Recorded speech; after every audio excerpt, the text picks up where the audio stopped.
جنو مائل by Nadia Ahmed is a complete novel. سرخ گلابوں سے سجا کشادہ کمرہ بہار کا منظر پیش کر رہا تھا۔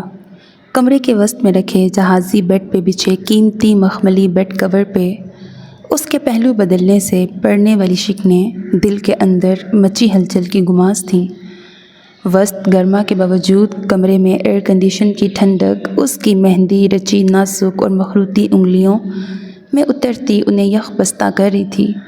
کچھ پھولوں کی بھینی مہک، کچھ اے سی کی سرد ہوا، اس پہ نئی زندگی کا خمار، آنکھیں بوجھل ہو رہی تھیں۔ لیکن دروازے کی نوب گھمانے کی آواز کانوں تک پہنچی تو وہ ایک دم چوکس ہو کے بیٹھ گئی۔ آنے والے کے قدموں کی چاپ دل کی دھڑکن تیز کر رہی تھی۔ اپنی بھیگی ہتھیلیوں کو مسلتے وہ پلکیں جھکائے خاموش بیٹھی تھی۔ اس کے بالکل پاس پہنچ کے قدم ٹھہر گئے۔ وہ تھوڑا اور محتاط ہوئی۔ زوشا، سرخ لبوں پہ دھیمی سی مسکراہٹ سجائے اس نے پلکیں اٹھائیں۔ یہ میرا بیٹا ہے۔ اپنے پاس کھڑے نو عمر سرخ و سفید بچے کا ہاتھ تھپ تھپاتے وہ مزید بولا، اور آج سے یہ تمہاری ذمہ داری ہے۔ یوں سمجھو میری طرف سے تمہارے لیے یہ ہماری شادی کا تحفہ ہے۔ اس نے تحیر سے اپنی رونمائی کے تحفے کی جانب دیکھا۔ بچہ پرشوق نظروں پر سنجیدہ تاثرات لیے اسی کو دیکھ رہا تھا۔ سینے سے ایک گہری سانس نکلی، پر اگلے ہی پل لبوں کی مسکراہٹ گہری ہو کر آنکھوں تک پہنچی۔ محبت سے ہاتھ بڑھا کر اس نے بچے کو اپنی جانب کھینچا۔ وہ بلا اعتراض پاس چلا آیا۔ آپ بے فکر رہیں، یہ آج سے میرا بیٹا ہے اور میری ذمہ داری ہے۔ کیا خوب شب عروسی تھی اور کیا ہی شاندار رونمائی تھی۔ شفقت سے اس کا ماتھا چومتے وہ شیریں لہجے میں بولی۔ دھند کے پردے میں چھپا سورج کا تھال دلہن سا شرمایا اپنی چھب دکھلا کر بادلوں کی اوٹ میں جا چکا تھا۔ شہر اور اس کے گرد و نواح میں پچھلے 2 دن سے شدید دھند چھائی تھی۔ رات کو اکثر درجہ حرارت نقطۂ انجماد کو چھو لیتا تھا۔ سپہر تک اندھیرا چھا جاتا۔ چہار سو خاموشی ڈیرے ڈال لیتی تھی۔ 3 ساڑھے 3 بجے دھند زمین کا رخ کرنے لگتی اور اس کے ساتھ سڑکوں پہ ٹریفک بتدریج کم ہوتی جاتی۔ گلیاں ویران ہو جاتیں۔ رگوں میں لہو جماتی سردی نے کاروبار دنیا کو بری طرح متاثر کر رکھا تھا۔ آج بھی صبح سے ہر طرف خاموشی چھائی تھی، ماں سوائے سکندر بلا کے، جہاں اوپری منزل کے ایک کمرے میں طوفان مچا ہوا تھا۔ یہاں سے وہاں بھاگتی، سر کھجاتی، ناک منہ چڑھاتی وہ کبھی درازیں کھنگال رہی تھی تو کبھی الماریوں کے دروازے بج رہے تھے۔ چہرے پہ شدید ہونق پن تھا، آنکھوں میں بلا کی بیزاری تھی۔ بھائی میں پوچھتا ہوں اس کمرے میں اتنا ادھم کیوں مچا رکھا ہے؟ سکندر حسین نے دروازے کی اوٹ سے منہ نکالا۔ ایسا لگتا ہے دشمن نے مورچوں میں گھس کے اینٹ سے اینٹ بجا دی ہو۔ آخر پتہ تو چلے یہ شب خون کس بنا پہ مارا گیا۔ کمرہ بری طرح بکھرا ہوا تھا۔ وہ بلا تامل اندر چلے آئے اور داخل ہوتے ہی سوال داغا، بابا ہٹ جائیں پلیز، مجھے جانا ہے۔ الماری سے کپڑے نکالتے اس نے احتجاج کیا۔ کیا مطلب جانا ہے؟ میں تو سمجھا تم پہ ہفتہ صفائی منانے کا جنون سوار ہوا ہے جو سارا سامان الماریوں سے نکال کے پھینکا ہوا ہے۔ سکندر حسین معتجب ہوئے۔ بیڈ پہ 8-10 جوڑے بما ہینگر موجود تھے۔ پاس ہی ایک چھوٹا سا سفری بیگ اور اس کا ہینڈ بیگ کھلا ہوا تھا جس میں چیزیں بے ترتیبی سے ٹھوسی گئی تھیں۔ رابیل، یہ تمہارا سوٹ استری ہو گیا۔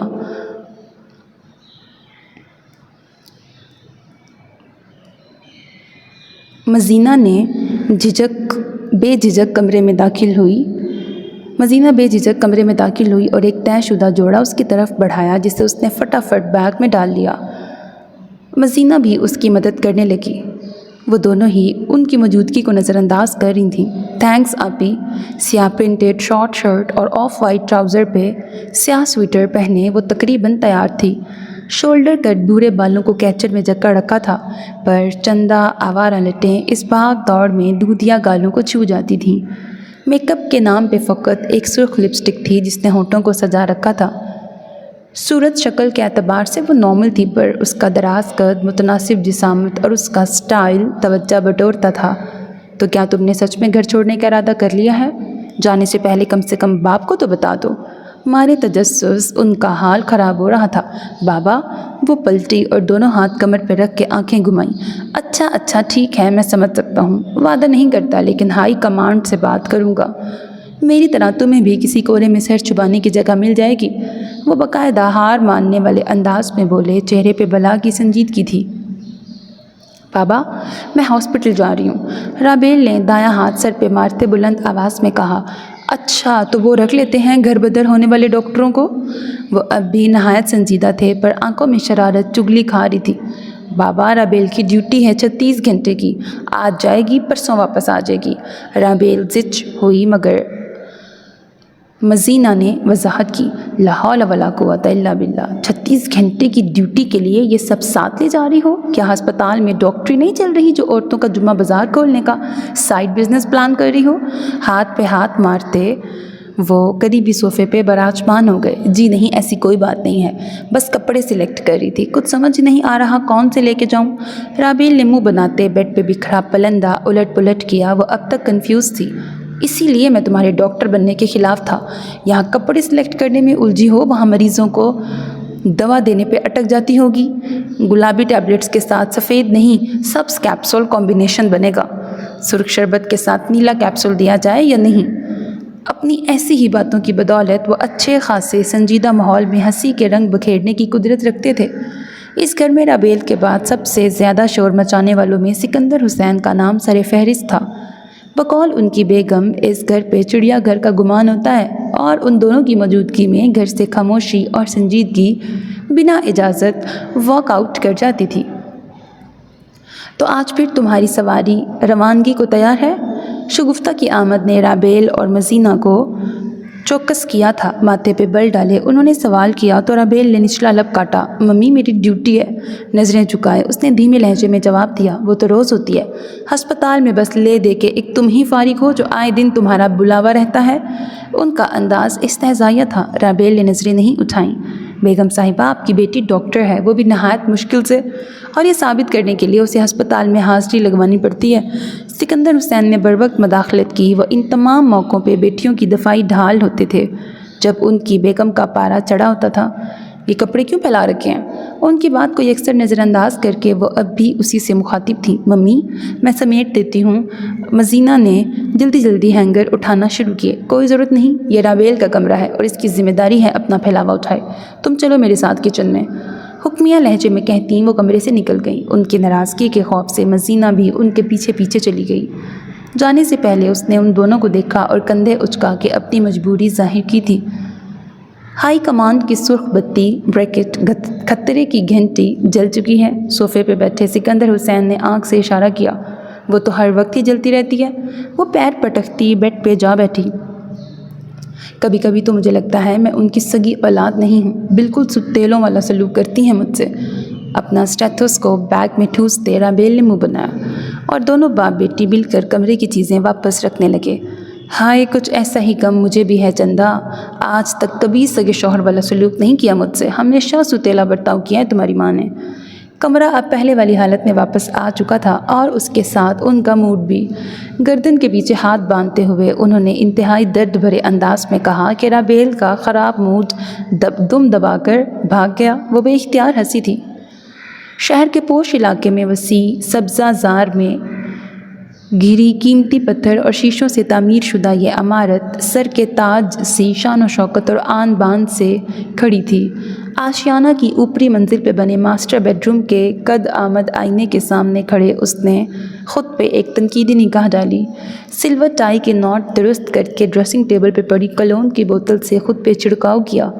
سیاہ جیکٹ کا بٹن لگا کے اپنے نم بالوں میں انگلیاں چلاتے ان کی ترتیب درست کرتا وہ اب اپنا موبائل فون چیک کر رہا تھا، جہاں بے شمار مسڈ کالز اور میسیجز بلنک کر رہے تھے۔ ایک ہاتھ سے لیپ ٹاپ بیگ اٹھائے دوسرے ہاتھ سے موبائل اسکرین سکرول کرتا وہ اپنے کمرے سے باہر نکلا اور تیز قدموں سے چلتا وہ ڈرائیو وے تک آیا۔ سفید لگژری کار کے پاس کھڑے ڈرائیور نے ہاتھ اٹھا کے سلام کیا، اس کا بیگ تھاما اور پچھلا دروازہ کھولا۔ کال مل چکی تھی، وہ اب سیل فون پہ بات کر رہا تھا۔ سر کے اشارے سے سلام کا جواب دیا گیا تھا۔ گھر سے دفتر تک کے سفر کا آغاز ہوا اور اس کے ساتھ فون پہ کالز کا تانتا بند گیا۔ ایک کے بعد دوسری پھر تیسری کال اٹینڈ کرتے وہ ساتھ ساتھ میسیجز کے جوابات بھی دے رہا تھا۔ تمام کالز کاروباری نوعیت کی تھیں۔ ڈرائیور محتاط انداز میں ڈرائیو کر رہا تھا۔ وہ اس کے معمول سے باخبر تھا۔